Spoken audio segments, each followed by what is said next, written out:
the power equalization course, this is just a quick 12-class overview of the entire power equalization course. Today's class, or this class, if you're watching this video, would be on the equalization processing primer. So we're going to kind of go through a little bit of history about equalization, kind of get a little background knowledge about it, how it kind of came into being, how it's developed over periods of time. And we're going to kind of focus on those things, and that's going to be more or less today's subject matter. So if I go over here to our launch page for the power equalization course, you could see here this is what we're going to focus on today, the processing primer. Then we're going to get into some basic equalization techniques. So there are some conceptual things that I want to focus on in this, and one is the give-take principle. One of the thing about working with equalization is that there's not a target that you're going after. Every song is different, and every song is going to have a different tonal character, a different flavor that's going to suit it. Flat frequency response is sort of a mythology. It's a mythological place that nobody ever really achieves. And it's not a goal for a mix. The idea of equalization is not to make sure that all frequencies are represented in the spectrum. That does not define a good mix. In fact, you could go through thousands of incredible mixes, and they all have different tonal characters and shapes and equalization curves, some accentuating more low frequencies or high frequencies, more balanced frequencies. And so there's no one size fits all. And I think that's part of the art of it. And I think also in that one of the main things that we'll talk about is the give and take principle, where whenever you add equalization to something, you take it away from other things. And wherever you take it away, you add it to other things. And the idea is that you take away frequencies that are not necessary or not sort of inherently important for a given instrument. So 50 cycles for the vast majority of guitars, acoustic guitars, electric guitars, is not a necessary frequency. And if it's represented in the sound, it most often will cause problems unless there's no bass in the track or something like that. So these are things that are like simple, filtering types of things that you fix. And then there are other things that work within the different mid-range frequencies that we'll talk about and kind of get into some of this today, with the first class. But here we'll go into specific techniques working with the different filter types, high pass and low pass filters, notch and band pass filters, working with shelving EQs and parametric EQs. And this will kind of get us through some of the basics and how you work them, and with examples, right? So all with audio examples. Then we're going to break down equalization through the eras. And I thought, in trying to put this course together, there are many ways to do it. And I think what I wanted to do is cover a bit more of an historical perspective, so that when you look at equalization and you look at all these vintage equalizers and everything, have a little bit of an understanding of where they come from, what developmentally happened to the equalizers of that time, and many of them have been emulated, so they're really easy and great to work. And I started off by going into the 50s and 60s, and this is an era where all equalization was pretty much passive, no power whatsoever, and then this worked to active circuitry. And there are pluses and minuses to all those different things, so that's where we're going to get into here. And we'll start off in terms of our audio examples with Pultec EQs, a lot of the amazing EQs from Abbey Road, the Red Consoles, TG12345. So a lot of Abbey Road stuff here, and the Motown EQ, right? So there's some things here. Mostly what you'll see here listed are EQs that are emulated. So there are many others, and of course I'll bring them up. That's why I have this sort of classic equalizers of the 50s and 60s, because I'll show you some things that may not have been emulated yet, or not that I can find. Just to kind of show you so that you know that they exist. But one of the things about this is most of the designs from this era were actually exclusive to the studios that used them. They were specifically designed by engineering departments for those studios.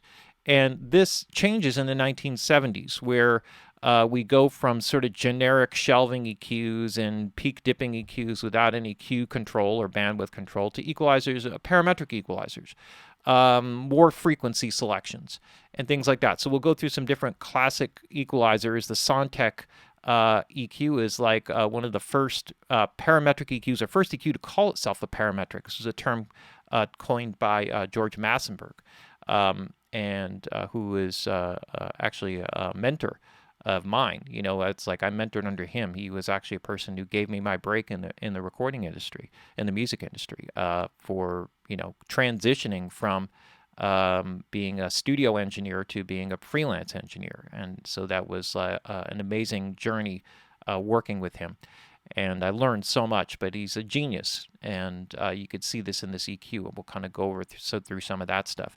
Also, some of the console EQs, like the Helios EQ, and then the Neve EQs, which started this movement of commercialization of consoles, the API EQs, the Trident consoles, the Harrison consoles. Many of these with selectable, more frequency selections, more parameters, switchable Q controls for bandwidth selection. Very important period of time in terms of the development of equalization. And then it goes into from the 70s into the 80s. So there's an incredible amount. This is a really, really dense class. Probably will end up being like a 3-hour class because there's so much there.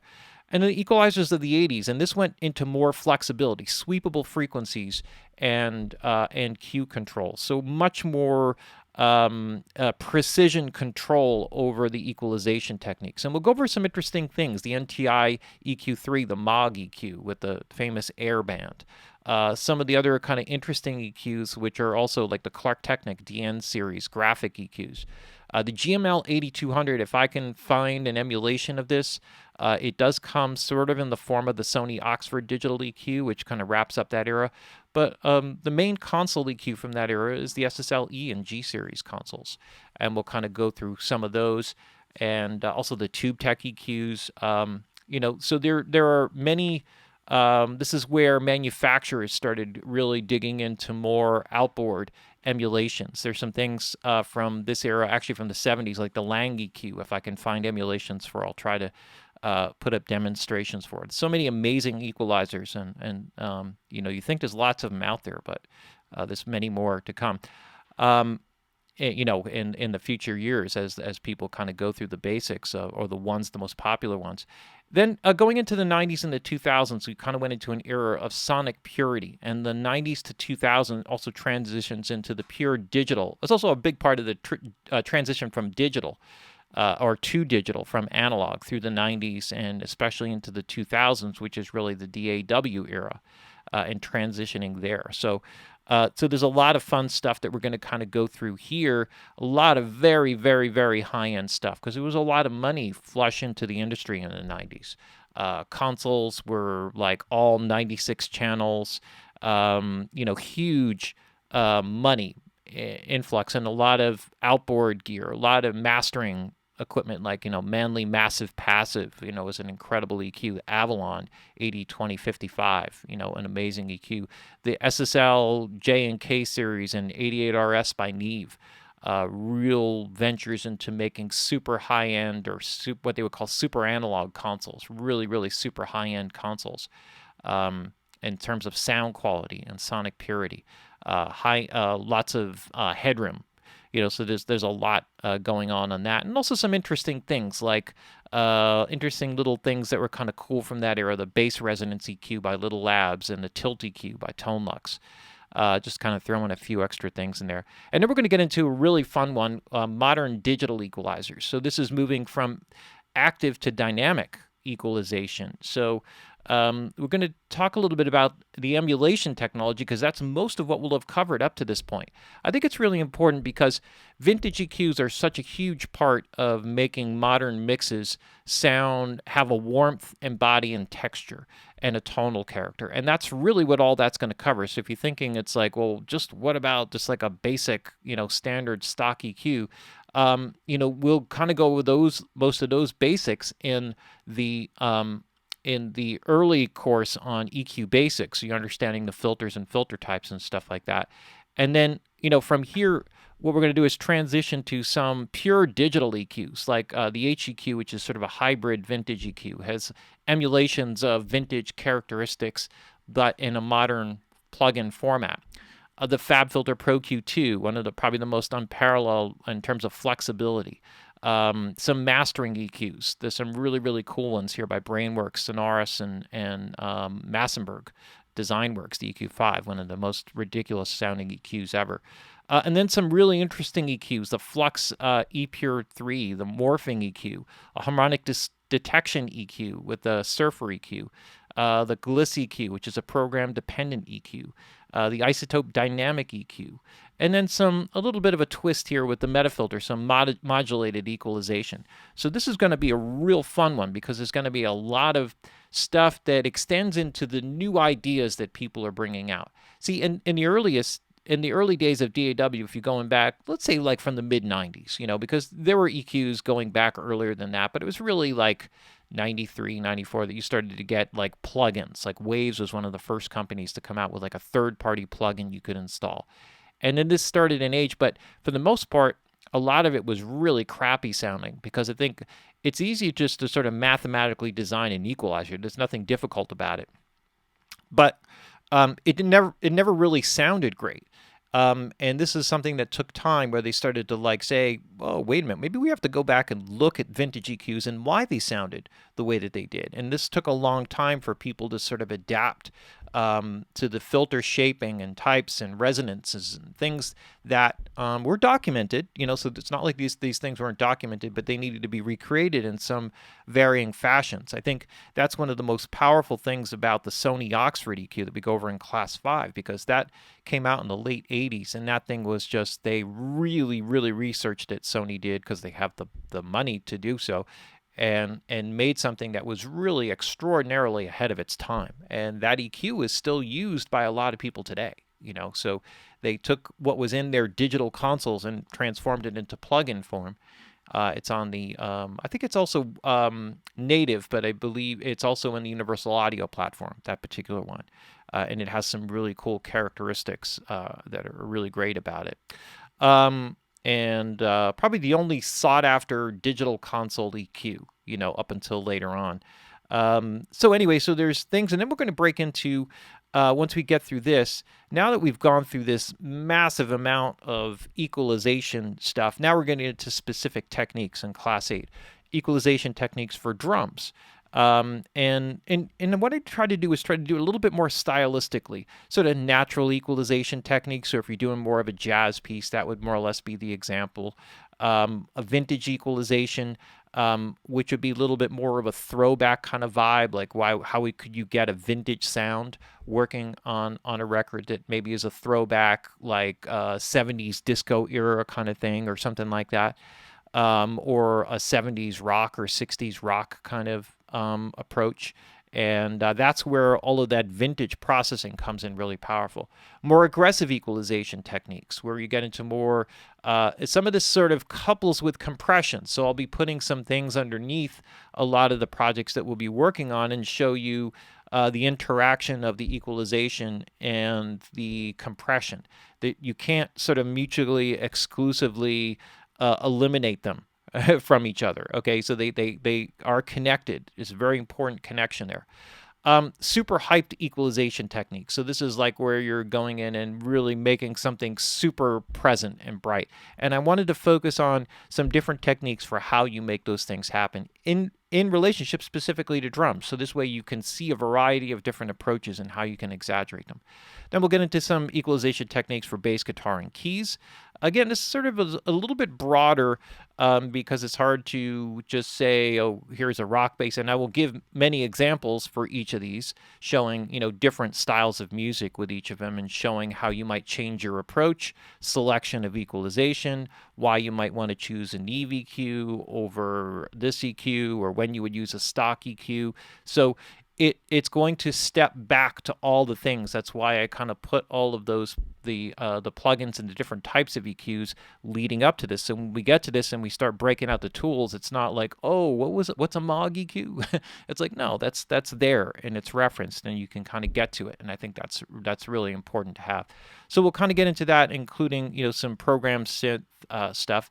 Equalization techniques for vocals. Obviously, that's a big one for a lot of people I've been getting a lot of contacts lately about that, so that's kind of interesting that kind of shows up. So that's a big one. We'll get into some different styles and approaches to equalization for vocals. And then I wanted to focus on more specifically how you would approach an overall song in terms of equalization for different styles of music. How would you approach a jazz or classical track? How would you approach an R&B rap track? How would you approach your overall approach to a rock or a heavy metal track or an electronic music track? And this way, what we can do is get into just some of the conceptual approaches and ideas that you might have based on the style of music. Really, really, really, really important. So it's not just a matter of knowing what the different filter shapes are and all those sorts of things, but how you can achieve certain types of sounds using equalization. And as always, like I said, it's a combination with other things and other balancing techniques, but it's all the same principles will apply that you're going to be learning today and in class 1, class 2, etc. in the early parts of this, because the idea is that once you have this basic philosophical approach, like an understanding of the interrelationships of frequencies with different instruments, you can carry that from one to the other, from one style of music to the next. But each style of music has its own challenges. Certain guitars are more, or sounds are more, or styles of music are more guitar-centric. Some are more drum-centric. Some are more, lead instrument or vocal-centric.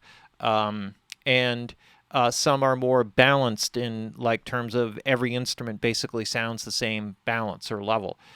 Some more natural, some more aggressive, dry, wet, all these types of things. The equalization techniques will change, based on the stylistic approach, and so all that stuff is connected, right? This includes things like equalizing reverbs and other types of processing and stuff like that. So we'll be putting that in, and we're going to wrap it up with some. I sort of changed this. It's actually mix bus and mix bus equalization and effects processing equalization and tonal shaping equalization. So it's kind of a mixture of other ways that you can shape sound. Okay, and that's basically what the final class is going to be on that end. So that's a basic overview of the class, and so it's going to be real fun. I'm really excited about this. Put a lot of time and energy into designing this, and I think it's going to be it's going to be a blast. There's going to be a lot of information, and hopefully you kind of stay through it and stay the course, and you start combining this with the other power courses on effects and compression and the mixing course, and you got a lot of powerful material there to help you shape your music whatever way that you want. All right, let's get straight into class number 1.